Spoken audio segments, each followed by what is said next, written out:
Bienvenidos a un nuevo episodio de Más Marketing, Menos Bla Bla, donde hablamos de marketing de manera sencilla y práctica. Hoy hablaremos de generación de demanda y para esto tenemos a una invitada muy especial. Ella es Carolina Samsing, vicepresidenta global de crecimiento en NoPorts, una startup que está revolucionando la industria logística con tecnología digital. Caro tiene más de 15 años de experiencia en el mundo del SaaS y tecnología, liderando equipos de marketing y ventas en empresas como Nubox, donde fue CEO, y HubSpot, donde fue clave en su expansión en Latinoamérica. Además, es una reconocida speaker y mentora, especialmente enfocada en apoyar a las startups lideradas por mujeres.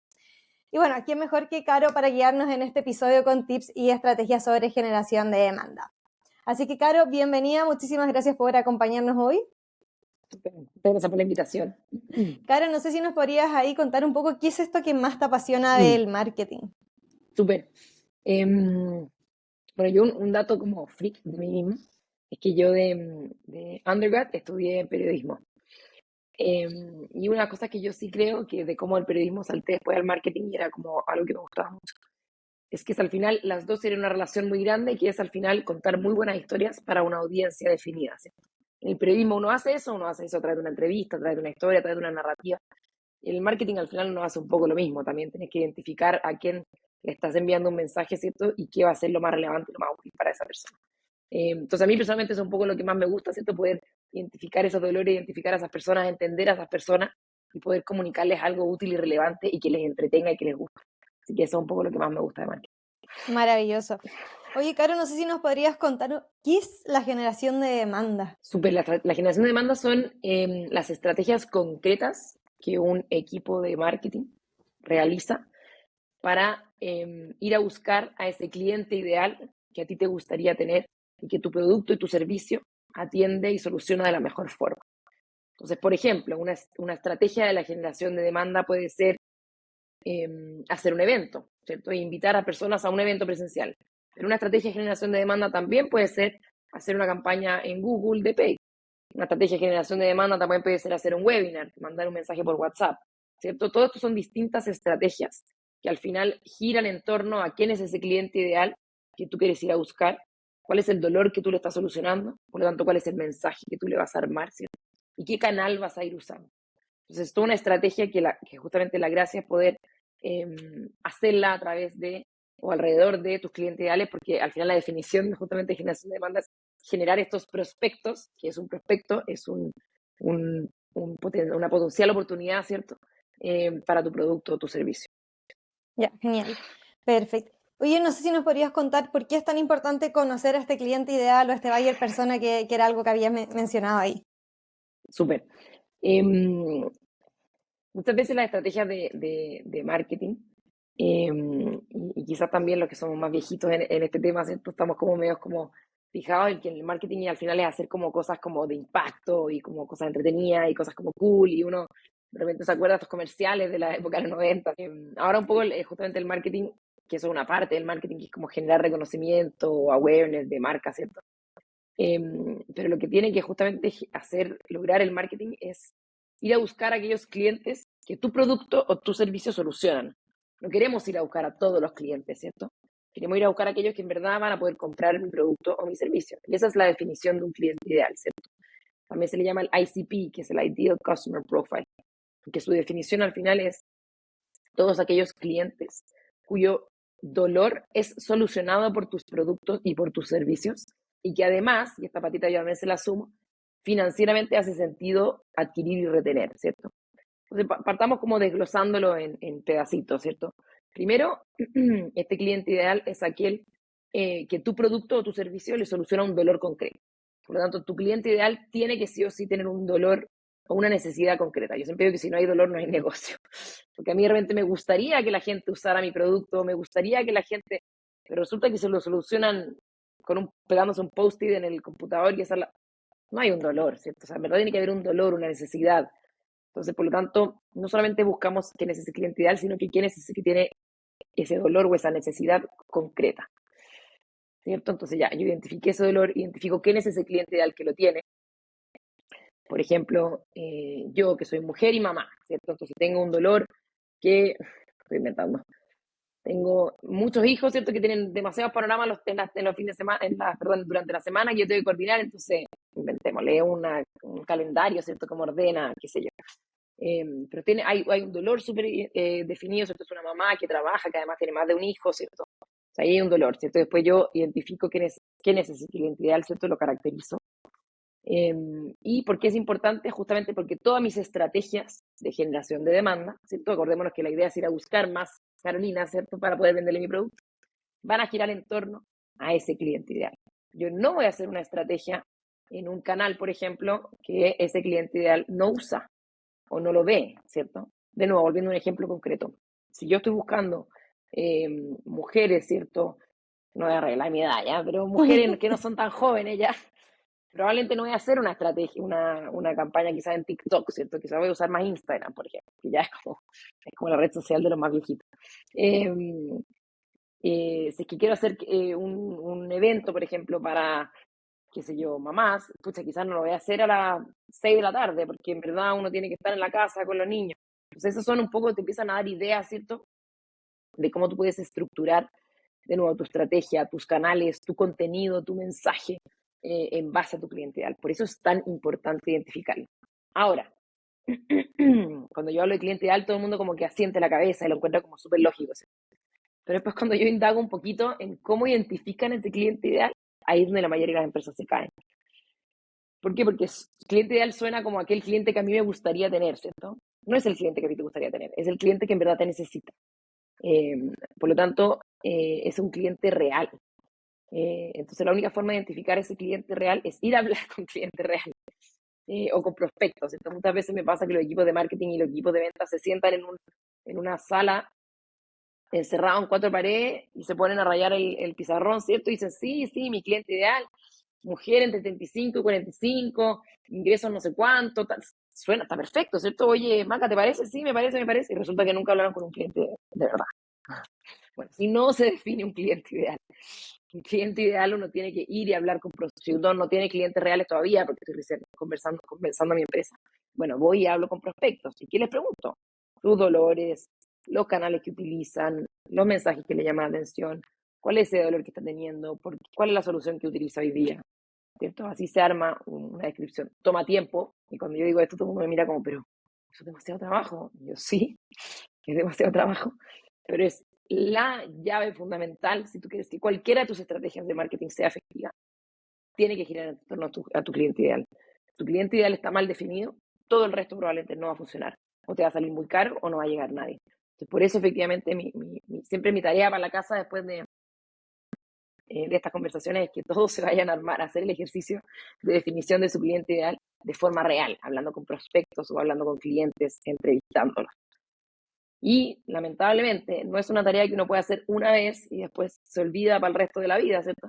Sino que hay que en general renovarlo por lo menos una vez al año. ¿Por qué? Porque los clientes cambiamos, ¿cierto? O sea, si yo cambio mi forma de consumir, pensemos nosotros mismos, ¿cierto?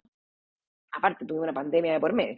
Si nosotros cambiamos nuestra forma de consumir, ¿cierto? Hoy día, por ejemplo, compro mucho más online que hace, no sé, 3 años o antes de la pandemia, ¿cierto? Ahora incluso tomo horas por telemedicina que antes quizás ni siquiera se me hubiese ocurrido, ¿cierto? Mi forma de consumir contenido, de forma de consumir servicios han cambiado y en general cambian una vez al año. Y por eso toca revisitar tus clientes ideales y sus canales y sus dolores por lo menos una vez al año. Ya, genial, perfecto. Oye, Caro, tú mencionaste ahí dos conceptos, el buyer persona y el ICP. No sé si me podrías contar, hacer una definición quizás de cada uno de ellos, cuáles son las diferencias para poder entenderlos. Super. El ICP o este cliente ideal es ese en B2B, o sea, en las estrategias empresa a empresa, ¿cierto? Una empresa vendiendo un servicio o un producto a otra empresa. Es esa empresa a la cual yo voy a ir, ¿cierto?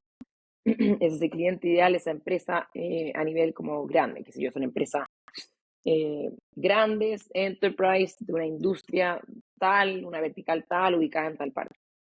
Y el buyer persona es el tomador de decisión dentro de esa empresa. Por lo tanto, por ejemplo, si yo soy un software de recursos humanos, ¿cierto? Que necesito empresas grandes de más de 1000 empleados. O sea, mi ICP son esas empresas grandes de más de 1000 empleados. Y mi buyer persona es el gerente de recursos humanos, ¿cierto? Es una persona, un ser humano al cual yo personifico. Claramente lo tipifico, ¿cierto?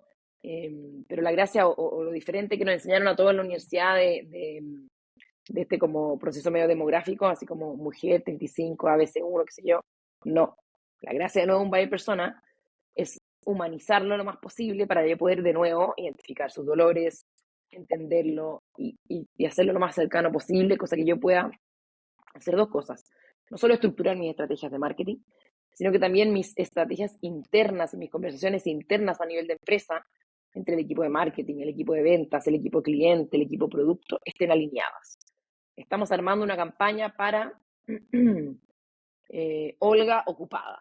Estoy inventando, ¿cierto? Aparte que me gusta como que rimen, como para que como hacerse como una idea de cuál es tu tipo como de cliente ideal. Nosotros sabemos que Olga está súper ocupada porque trabaja, pero además es mamá y además hace deporte y hace millones.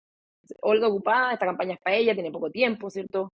Por lo tanto va a hacer un video de 30 segundos con subtítulos, estoy inventando, ¿cierto? Pero eso es un poquito la gracia. O sea, primero te genera una alineación interna, tú vas de persona, y segundo, te permite, ¿cierto?, identificar y hablar, ¿cierto?, de esa persona de una forma súper común. Ahora, en B2C, en general, en B2C es cuando uno le habla directamente a personas, ¿cierto? Uno le habla directamente a una persona y uno de ahí también. Pero uno puede identificar en B2C segmentos de personas. De nuevo, volviendo a segmentos de personas, por ejemplo, no sé, trabajadores movilizados, ¿cierto? En movilización privada, ya sea en auto, en moto, en qué sé yo. Ese es mi segmento, ¿cierto? O sea, el que no usa el método público, por ejemplo. Ese es mi segmento y dentro de eso mi buyer persona es el que anda en moto. El que anda en moto es mi buyer persona porque, no tengo idea, yo vendo cascos de moto, qué sé yo. Entonces es un poquito como la diferencia, pero al final la gracia de tu buyer persona, o sea, de tu ICP, perdón, es que te da este segmento al cual tú vas a ir a buscar, ¿cierto? Y tu buyer persona es aquella persona a la cual tú le vas a ir a hablar y a mandar un mensaje y estructurar tu campaña. ¿Y cómo podemos crear este ICP? Porque nos habías dicho que en el fondo con los otros uno iba a preguntar directamente a la persona, investigaba y todo, pero en el caso de las empresas, si tengo que partir desde cero construyendo un ICP, ¿cómo lo realizaría? Y hay que, de nuevo, tanto la ICP como el buyer persona, los dos giran en torno al dolor que tú estás solucionando y que por el cual tu producto o tu servicio lo soluciona, ¿cierto? Entonces, por eso, por ejemplo, si tú eres una empresa de recursos humanos, digamos, si tú tienes que, perdón, eres un software de recursos humanos de payroll, claramente hay un dolor mucho más grande cuando tu empresa tiene 1000 empleados que cuando tiene 3 empleados, ¿cierto? Cuando tenés 3 empleados, mantenés una planilla Excel, ¿cierto? Y lo calculáis y lo pagáis y listo. Pero a medida que tenéis 100, 200, 300, entonces, por lo tanto, para definir esa empresa a la cual tú le solucionas un dolor, tienes que identificar también ese dolor y en cuál tipo de empresa, ICP, el dolor es más fuerte, ¿cierto? Más relacionado con el producto o servicio que tú estás identificando. ¿Y hay alguna técnica o herramienta que nos pueda servir quizás como para identificar esta ICP? Revisión quizás de los clientes Claro, o sea, actuales. de nuevo, primero, divertido, yo siempre digo que hay que enfocarse en los clientes antes de tu producto. Lo más importante es justamente cuando ya tienes algunos clientes, lo más importante es ir a hablar con esos clientes que ya te compraron, ¿cierto? Porque también una cosa es que tú tienes una solución por la cual, perdón, tú tienes un producto que soluciona un dolor, pero ahora otra cosa es que tú tienes un producto que soluciona un dolor por el cual la gente está dispuesta a pagar. Es muy distinto. Porque puede ser, uy, sí, qué entretenido tu solución, pero no, yo no pagaría ni un peso por eso. Es muy distinto, ¿cierto? Los niveles de dolor son distintos. O sea, cuando uno está dispuesto a pagar por algo, porque en verdad el costo para mí de solucionarlo de otra forma es muy alto, ¿cierto? Por lo tanto, prefiero pagarlo para solucionar mi problema, ¿cierto? Entonces, efectivamente, si ya tienes algunos clientes, lo que yo recomiendo es primero entrevistar a esos clientes. Cuando me refiero a entrevistar, ojalá juntarte con ellos. Sentarte, juntarte, les puedes ofrecer, no tengo idea, si quería una gift card del Starbucks, ¿cierto? Algo por su tiempo, pero que se junten contigo por lo menos 20 minutos y tú los vas a entrevistar y les vas a preguntar cuáles son sus dolores, los canales, los mensajes que ellos hablan y cómo hablan también es súper importante, ¿cierto? Especialmente estamos hablando de campañas digitales. Es muy distinto poner esta palabra que esta otra palabra, ¿cierto? Lo vas a entrevistar. Después yo también recomendaría a prospectos. ¿Qué es un prospecto? Es, por ejemplo, alguien que yo hice un webinar o tengo algunos mails porque he hecho algunos eventos, ¿cierto? Que no son clientes míos. Mándale una encuesta online por mail, ¿cierto? Y ojalá te contesten, ojalá con menos preguntas, porque en general a nadie le gusta mucho responder encuestas, ¿cierto? Pero alguno te va a responder. Y después hacer harto A/B testing, que es A/B testing, es cuando yo hago un test con dos, por eso se llama A/B, porque hago dos opciones, A, B, ¿cierto? Entonces, ciertas hipótesis de dolores, por ejemplo, que yo estoy preguntando, ¿cierto? Las puedo testear online, en una landing page, en una campaña, ¿cierto? En redes sociales, incluso en Instagram, ¿cierto? Uno en general cuando pregunta cómo te gusta más este o este, ¿cierto? O tu dolor es este o este, ¿cierto? Son formas al final que uno tiene de intentar de validar tu hipótesis de dolor cuando todavía no lo tenemos muy claro, ¿cierto? Y cuando todavía no tenemos muy claro quién es ese cliente ideal que en verdad estaría de nuevo dispuesto a pagar por mi solución. Entonces eso es lo más importante, después tratar de conseguir la mayor información posible, ojalá de clientes o prospectos reales. Ya, genial, súper. Oye, Caro, no sé si, volviendo al tema más de generación de demanda, si nos podrías dar ahí algún consejo al momento de crear estas estrategias de generación de demanda. Bueno, el primer consejo, espero que ya todo le haya quedado claro, que lo primero, identificar tu cliente ideal, ¿cierto? Y lo segundo, identificar el dolor que tiene. Ahora, cuando estoy armando estas estrategias o cómo voy a al final saber qué es un buen prospecto, ¿cierto? O si es que lo que estoy haciendo está generando esto.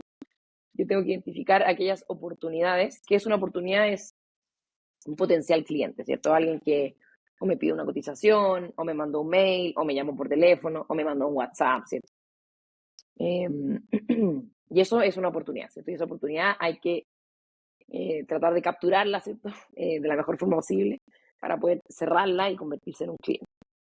Ahora, ¿qué es una buena oportunidad? Que siempre me preguntan mucho. En general, una buena oportunidad es aquella oportunidad que tiene fit con tu cliente ideal. Fit significa qué tan cercano o no es a ese cliente ideal. Porque de nuevo, volviendo, tu cliente ideal, por ejemplo, son empresas grandes, ¿cierto? Respecto de una empresa pequeñita. Bueno, quizá te vaya a comprar por primera vez, pero quizás se te va a ir a los 2 o 3 meses, ¿cierto? Y por lo tanto, tu costo de obtener esa oportunidad la vas a haber perdido, ¿cierto? Si después te vas. Entonces, es súper importante que haya una cercanía con ese cliente ideal. Mientras más se acerca a tu cliente ideal, hay más fit, que se llama, ¿cierto? Y lo otro es la intención. ¿Qué es la intención? Es cuánta intención, ¿cierto?, tiene tu cliente ideal de comprar tu solución en el tiempo más cercano, ¿cierto? Entonces el fit es bastante más permanente en el tiempo, ¿cierto? Porque en el fondo es o no es tu cliente ideal, ¿cierto? Pero la intención sí puede variar en el tiempo, ¿cierto? Resulta que, por ejemplo, a fin de año, cuando nos toca cerrar año, hacer flujo de caja, hacer proyecciones, quizás un software, ¿cierto?, que me soluciona la caja, el flujo de caja, es mucho más urgente, ¿cierto?, que a mediados de año, que como que ya tengo mi presupuesto, qué sé yo. Por lo tanto, sí hay ciertas intenciones en ciertos tiempos que me acercan o no a mi mayor intención. O sea, lo que yo estoy tratando de buscar en una oportunidad es que sea lo más cercano a mi cliente ideal y hay una mayor intención de compra. Y esa oportunidad, ¿cierto?, que sería hacerlo una oportunidad calificada, o en general se le llama un MQL, que es un Marketing Qualified Lead, porque es una oportunidad calificada, debería poder asignarse lo más rápido posible a un ejecutivo de venta o a tu equipo de venta, o incluso a un chat, si es que tú vendes eres e-commerce y vendes por chat, ¿cierto?, para poder cerrar esa oportunidad. Oye, Caro, y acá, para generar estas estrategias de generación de demanda, ¿es necesario tener un equipo? ¿Qué pasa si no tengo un equipo y quiero partir desde cero? ¿Cómo funcionaría en ese caso? Quizá algún paso a paso. Uh-huh. A ver, hay varias preguntas dentro de tu pregunta, ¿cierto? Porque es muy distinto partir desde cero, no tengo ningún cliente. Ya tengo algunos clientes y quiero sumar un equipo de marketing para generar más demanda. Son dos etapas bastante distintas. Uh-huh. Pero bueno, respondamos las dos. La primera, si estoy recién partiendo, soy yo y mi socio y tenemos una súper buena idea y queremos ir a buscar clientes. Y ahí la respuesta es súper simple. Vayan a vender al cliente. Yo sé que suena súper obvio, pero muchas veces, yo veo 1000 veces que los fundadores de las empresas que en general se enamoran de su producto, de su servicio y creen que todo el mundo va a estar igual de enamorado y como que no van a vender, no van a la calle, no tocan la puerta. Bueno, lamentablemente les gusta o no les gusta, la única forma de que saber si su producto o servicio genera atracción y efectivamente hay alguien dispuesto a pagarlo, es encontrar a esa persona que está dispuesta a pagarlo. Entonces, mi primera recomendación para todos los que están comenzando una empresa es que les guste o no les guste, porque hay muchos que les da mono vender, que les da nervio, pero ¿cómo voy a vender yo si yo nunca he estudiado venta? Nadie ha vendido nunca, pero bueno, les toca. Y es clave que un fundador venda, o sea, que un fundador de una empresa cuando está comenzando venda. ¿Por qué? Porque va a poder entender, identificar a ese cliente ideal, a ese dolor. Y al final, de nuevo, esos primeros, yo siempre digo que uno no tiene una estrategia de ventas eh, hasta que no tiene por lo menos los primeros 10, 15, 20 clientes, ¿cierto? Hasta algún tipo como de masa crítica que tú puedas decir, en realidad hay un interés acá, ¿cierto? Entonces, para los que están recién partiendo y partiendo de la nada y no tengo clientes, bueno, pues vaya a vender clientes. De nuevo, identifica ese cliente ideal, este dolor, ármate un pitch y salgamos a vender. Y salgamos a vender, estoy diciendo súper literal, yo puedo vender también online, ¿cierto? Puedo tener una página web, puedo vender por Instagram, puedo vender por WhatsApp. A lo que voy yo es que hay que ir a generar esa demanda y ese interés, ¿cierto? Ahora, si yo lo que quiero es escalar mi empresa, ¿cierto? Y estoy armando, y en verdad ahora solamente he escalado en base a un par de ejecutivos de ventas, ¿cierto? O un ejecutivo de ventas, o yo, que soy solamente la fundadora, ¿cierto? Y quiero empezar a armar un equipo de marketing que me empiece a generar estas estrategias. Ahí sí, yo la forma en que lo estructuro es que las oportunidades avanzan a través de lo que se llama un funnel, ¿cierto? O un embudo. En general hay varias interés en la parte de más arriba, ¿cierto? Porque les generó curiosidad quizás tu producto o tu servicio, pero a medida que van avanzando, ¿cierto? Se van cayendo algunas de estas oportunidades porque o no era tu cliente ideal, o no lo necesito ahora, o no tengo el presupuesto, ¿cierto? Pero en general, cuando uno quiere armar un equipo de marketing es porque lo que quiere es generar en esa parte de arriba del embudo más oportunidades, porque yo necesito expandir mi comunicación de mi producto, mi servicio, para que más gente me conozca. En general, las empresas lo hacen al revés, y lo que hacen es que tratan de invertir lo máximo posible en la parte de abajo del embudo, o sea, que me compre ahora. Yo voy a hacer un equipo de marketing para que lo que me genere al tiro es venta mañana, ¿cierto? Entonces voy a armar una página web con las ofertas y con los precios, y le voy a mandar un empuje por WhatsApp con la oferta, o voy a hacer un equipo de telemarketing y que me llamen por teléfono y que vendan. Bueno, yo en general lo que recomiendo es hacer lo opuesto, invertir más en la parte de arriba del funnel. ¿Qué es esa parte de arriba del funnel? Es la parte más educativa, ¿cierto? Que yo puedo generar contenido que sea útil, porque de nuevo, volviendo a nuestra descripción de nuestro cliente ideal, nosotros queremos que nuestro cliente ideal se interese en nosotros, pero resulta que nuestro cliente ideal no tiene idea que yo existo, ¿cierto? No tiene idea que yo tengo este producto o tengo este servicio para solucionar su dolor. Y acordémonos que en general los clientes tienen etapas en las que van avanzando, ¿cierto? Lo que se llama el buyer's journey o el viaje del cliente ideal. Entonces, de nuevo, volviendo a las estructuras, ¿cierto? Yo definí mi cliente ideal, definí el dolor de mi cliente ideal, y ahora que voy a armar un equipo, que esté basado en estas etapas de este cliente, porque mi cliente en general comienza en una etapa de que está primero descubriendo, o esta etapa como de la awareness que se llama, ¿cierto? Que está investigando sobre alguna solución. Ahora, recordemos que en general es el comprador el que tiene ahora el poder, ¿cierto? En la época que no existía tanta información. Hoy día yo lo primero que hago es me meto a Google o incluso ahora me meto a ChatGPT, ¿cierto? A que me recomiende cosas. Todavía no hablo con ningún ser humano, no conozco ninguna empresa, estoy recién entendiendo. Después empiezo la etapa de la consideración, cuando ahora resulta que descubrí que existen 3 o 4 empresas que tienen una solución para el pago de las remuneraciones de mi empresa, ¿cierto? Las veo, las comparo, leo, qué sé yo, todavía de nuevo no he hablado con ningún ser humano, no me he contactado con ninguna empresa, ¿cierto? Ya cuando voy a entrar en la etapa de la decisión, ¿cierto? Aquí es cuando me gustaría que alguien me entregue más información, ¿cierto? Me dé más información. Ahora cuando yo voy a armar mi equipo de marketing, de nuevo, mi equipo de marketing, la idea es que ellos puedan generar estrategias que acompañan a este cliente ideal en esta etapa. En general, la etapa más difícil o la que cuesta más tener volumen, ¿cierto? Es en esta etapa como de la primera de la consideración, ¿cierto? De que me conozcan. Entonces, si yo tuviese que estructurar un equipo de marketing, siempre digo, si va a contratar a una persona, que sea una persona muy buena en generar contenido y estrategias para múltiples canales, ¿cierto? Para tu cliente ideal, para que ojalá te traiga varios, lo que se llama leads, ¿cierto? Que son estos como prospectos interesados, pero recuerdo, todavía no están calificados, ¿cierto? Muchos leads, cosa que yo después los voy a ir calificando y los voy a ir entendiendo. Si tuviera que contratar 2 personas, tendría estas 2 personas también enfocadas ahí arriba. Pero hay que contratar 3 personas, tendría 2 en el arriba y después 1. Y así, a medida que voy creciendo, ¿cierto? En general, voy poniendo a mi equipo de marketing como un poquito asociado al embudo también, ¿cierto? Más personas acá arriba y menos personas acá abajo. Entonces, más personas para que ojalá puedan ir cada vez generando más contenido en distintos canales o más estrategias en distintos canales. Eventualmente voy a tener una persona, qué sé yo, que organiza eventos, una persona que hace contenido online, una persona que se dedica, qué sé yo, a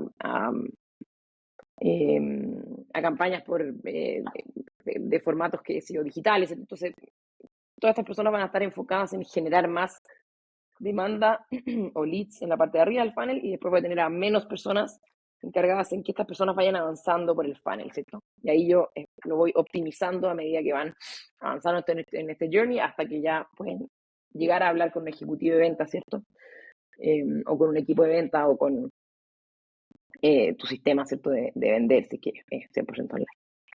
Claro, y ahí cómo saber qué contenido publicar. De nuevo, ya me parece como disco rayado, ¿cierto? Pero, de nuevo, volviendo al cliente ideal, ¿cierto? Lo primero es identificar este cliente ideal y el contenido que yo lo voy a hacer va a estar basado en su dolor y en su journey, ¿cierto? De hecho, yo siempre digo que una forma de mapear el contenido que yo debería crear o el contenido que me falta, que yo pongo las 3 etapas de este viaje del consumidor, es decir, el awareness, cuando está investigando, la consideración y la decisión, y pongo mi cliente ideal, entonces como un mapa como de llenar en los blancos, y digo, ya, tengo contenido de generación de awareness, que es un poco más educativo, quizás más de alto nivel, sí, para este cliente ideal, sí, ya, check.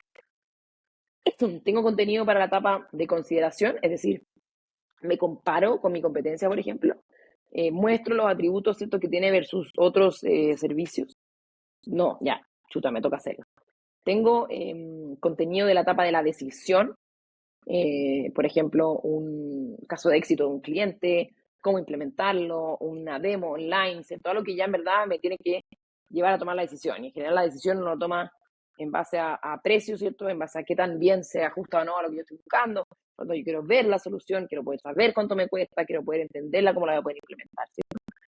Entonces mi contenido yo tengo que, en base a este viaje que tiene el consumidor, yo tengo que poder ir acompañándolo en este viaje. Y de nuevo, yo siempre doy ejemplos digitales, pero tu contenido no tiene por qué ser 100% digital. Tu contenido puede ser invitarlo a un evento, invitarlo a un desayuno, ¿cierto?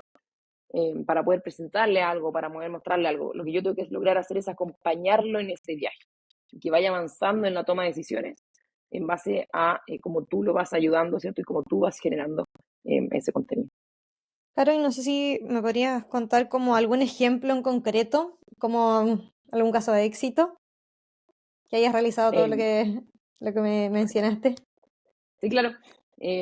Por ejemplo, nosotros en Nubox éramos un software que es un software, ¿cierto?, de contabilidad. Hay una época en el año, ¿cierto?, que es la operación renta, que es al principio de año, y todo el mundo lo tiene que hacer, tanto empresas como yo, un dolor de cabeza gigante, ¿cierto?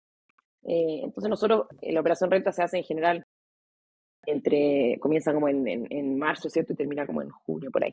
Pero nosotros en noviembre ya partíamos con contenido educacional se viene la operación renta, estos son los cambios que hay, el servicio impuesto interno estaba evaluando tal cosa, ¿cierto? Y esto era todo para esta etapa de la consideración, o sea, del awareness, ¿cierto? De que, chuta, es verdad que me va a venir la operación renta, voy a empezar a investigar, uy, ¿cuáles son los cambios? Uy, mira qué interesante este webinar. Entonces ahí yo voy generando este awareness de que existe este dolor, de que existe ese problema, ¿cierto? Después ya en la etapa de consideración es súper importante, y acá es donde muchas empresas se caen, es que asumamos que en general, o la gran mayoría de nosotros tiene competencia, ¿cierto? Es raro que yo sea el único producto o el único servicio en el mercado que soluciona. En general nos cuesta mucho compararnos con nuestra competencia. Y yo he visto pocas buenas páginas o contenidos que te comparen a ti con tu competencia, diciendo muy transparente por qué mi solución es mejor que la competencia. O incluso por qué a veces la competencia es mejor que... Porque si eso pasa es porque no es tu cliente ideal, ¿cierto? Entonces la etapa de consideración es súper importante. Comparar, ¿cierto? Mira, resulta que qué sé yo, este otro software que se llama Oracle sí, tiene todo, pero resulta que es carísimo, ¿cierto? Y te va a costar súper caro implementarlo y va a tener que estar instalado. En cambio, resulta que este software en verdad es 100% en la nube, es mucho más barato, tiene un costo fijo, qué sé yo, si yo me comparo, ¿cierto? Y por último, al tomar la decisión, yo siempre creo que los mejores para tomar contenido para tomar esa decisión son casos de éxito que pueden ser de miles de formas. Y acá de nuevo, yo siempre hablo de formatos digitales, pero y lo más simple, lo más fácil es tener un caso de éxito grabado y una entrevista de un cliente real hablándote sobre cómo usa el producto, ¿cierto? Pero algo que, por ejemplo, nosotros hacíamos en HubSpot, que era súper bueno, era que conectábamos a un prospecto de nuevo, una oportunidad, ¿cierto? Con un cliente real por teléfono o por chat, y yo de HubSpot me salía de la conversación. Yo solamente los presentaba. Oye, Maca, tú que estás buscando comprar un CRM, mira, te presento a la Caro, que ella resulta que usa HubSpot. Conózcanse y la Caro te va a contar cómo lo usa. Y nosotras dos conversábamos y yo realmente decía, es que HubSpot en verdad es súper malo para esto, pero en verdad es súper bueno para esto. Y era una conversación súper honesta, ¿cierto? Y terminaba, ¿cierto?, tomando la decisión. Entonces es súper importante poder habilitar y facilitar a las personas a que tomen la mejor decisión.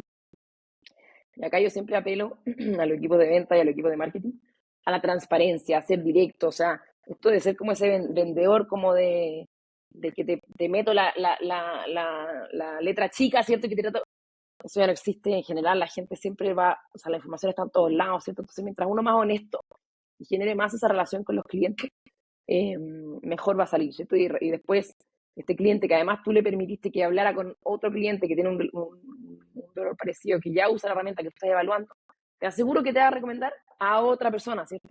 Porque tuvo una tremenda experiencia de compra. Entonces, muchas veces me preguntan si es que la venta está muerta, esto como de tener un ejecutivo de venta. Yo creo que no, yo creo que esta venta como de empujar y de como interrumpirte y de molestar, esa sí está muerta, ¿cierto? La que tenemos que lograr es esta venta que te acompaña, que te facilita, o sea, cuando tú estás evaluando un software que eventualmente te puede costar $1,000 al mes, ¿cierto? Tú querés que alguien que lo haya usado te diga algo, ¿cierto? Entonces, que alguien te va a ayudar a tomar decisiones y te lo va a facilitar, tú lo vas a agradecer mucho. Y por eso ahí cuando las empresas de repente se quedan medio encasilladas, ¿cierto? En las formas como más tradicionales de vender, cuando hay muchas formas, es que siempre nos enfocamos de nuevo en el cliente ideal, su dolor y este journey o este viaje del consumidor. Y me aseguro de ir cumpliendo, ¿cierto?, esas etapas y ir acompañándolo en esas etapas. Ya, genial. Oye, Caro, y no sé si me podrías contar, cuando nosotros pensamos en estos prospectos, ¿deberíamos tratarlos como a todos por igual? ¿Los tratamos distinto? ¿Existen, no sé, diferentes etapas según el nivel de interés o el canal por el que llegan? Bueno, claramente la definición esto de cliente ideal nos permite identificar cuál es un cliente ideal y cuál no es un cliente ideal. Y por eso en general a los prospectos, es decir, una oportunidad, yo de nuevo la tengo que tomar en base a su fit y a su intención, ¿cierto? Entonces, yo siempre digo, chase the fit o persigue el fit, porque si es un buen fit, eventualmente debería poder comprar. Puede que no ahora, ¿cierto? Pero puede que sea. Entonces, acá la clave es poder identificar el fit y la intención y poder accionar de la mejor forma posible. Entonces, si hay fit e intención, nosotros en general le poníamos un score o una evaluación. Entonces, no sé, por fit ABC y intención del 1 al 100. Fit del 1 al 100 y intención ABC. Entonces, un 1A era como, o sea, era como ya, anda y ciérralo ahora, ¿cierto? Porque es súper buen fit y tiene intención de que te quiere comprar ahora, te pide una cotización, anda y ciérralo, ¿cierto? Pero resulta que es un buen fit, ¿cierto? Qué sé yo, está bien calificado, cumple con los requisitos, qué sé yo. Pero resulta que su intención ahora no es inmediata. Yo no se lo voy a pasar quizás al equipo de ventas para que lo llame, ¿cierto? Pero sí lo voy a mantener en mi base de datos, lo voy a invitar a mis eventos, lo voy a, qué sé yo, invitar a mi buena, le voy a mandar mail, le voy a mandar WhatsApp, le voy a mandar contenido y eventualmente va a cerrar, ¿cierto? Y aquellos clientes que no son mi cliente ideal, porque de repente nosotros tenemos esta obsesión de como que perseguir a ese cliente porque es un buen logo, por ejemplo. No, es que Coca-Cola me llamó y encuentra que está interesado. Resulta que Coca-Cola nunca va a ser un buen cliente para ti, pero lo perseguimos porque es Coca-Cola, ¿cierto? Entonces ahí también hay que ser súper honestos con cuál no es mi cliente ideal y dejarlo ir. Porque muchas veces la inversión de tiempo y el costo en ese cliente que eventualmente o no te va a comprar nunca o se va a ir al mes es muy caro. Entonces sí, no, todas las oportunidades no son iguales y por eso mi recomendación es siempre ponerle un score o una evaluación al fit, o sea, qué tan se acerca o se aleja de tu cliente ideal. Que ese para mí es lo más importante, o sea, si se aleja su cliente ideal, ni siquiera lo pescas, ¿cierto? Y si es que hay intención o no. Si es que no hay intención, que también lo he visto muchas veces, los equipos dicen, ya, y se olvidan. No, si no hay intención, es porque no es ahora, ¿cierto? Pero yo siempre digo que la venta comienza con el no. O sea, si es que tú recibes un no de un cliente, ahí comentó tu trabajo, ¿cierto? Si todos los clientes nos dijeran que sí, sería muy fácil vender, ¿cierto? Y la venta es difícil y los ventas son difíciles. Entonces, es importante siempre la intención generarla uno también. Claro, y ahí para finalizar, no sé si nos podrías como comentar cuáles son los errores más comunes que se generan al momento de hacer generación de demanda. Yo creo que el primer error, y de nuevo me parece repetitiva, ¿cierto? Pero es no identificar bien tu cliente ideal. Es el primer error. Y el segundo error es no revisarlo lo suficientemente seguido. O sea, hacerlo una vez y después olvidarme y dejarlo ahí por 10 años y resulta que ahora no me están llegando clientes ideales y mi demanda está bajando, ¿cierto? Y lo que hago no sé por qué no funciona y resulta que en verdad tu cliente ideal cambió y ahora usas otras cosas. A mí esos son los dos errores más grandes. No tenerlo bien identificado y a pesar de haberlo tenido bien, no lo revisité con la frecuencia que debería hacer. Yo digo una vez al año, pero en realidad si es que tu industria cambia de forma muy frecuente, debería ser con la frecuencia que cambia la industria, ¿cierto? Cada 6 meses o qué sé yo. O sea, ese yo creo que es uno de los problemas más grandes. Y lo otro también, en general, los equipos de marketing. Yo vengo de marketing, así que lo digo con mucho cariño y con mucho respeto. Nos entusiasmamos, ¿cierto? Con las nuevas tecnologías, con los nuevos canales, ¿cierto? Con las cosas nuevas que van apareciendo. Y cuando nos entusiasmamos, de repente digo como que queremos tener campaña en TikTok, en Instagram, se me olvidó cómo se llama esta red social nueva que uno manda como el pantallazo. Queremos tenerlo en todos los canales al mismo tiempo, con la misma prioridad, y perdemos foco, ¿cierto? Entonces muchas veces, actualmente los equipos de marketing en general pierden foco, porque se entusiasman rápido, ¿cierto? Con las nuevas tecnologías, con los nuevos canales, porque son entretenidos, ¿cierto? Ir probando. Entonces, ahí mi recomendación es que tengan su test lab y su experimento para sus cosas personales y vayan aprendiendo, pero para cuando están para su cliente ideal, enfóquense en su cliente ideal y no en lo que a ustedes les gustaría armar. Genial, súper caro. Eso era. Muchísimas gracias por estar en este episodio. Nos diste muchos tips y recomendaciones. Así que para los que nos escuchan, nos vemos en el siguiente episodio. Buenísimo. Muchas gracias, que estén todos muy bien.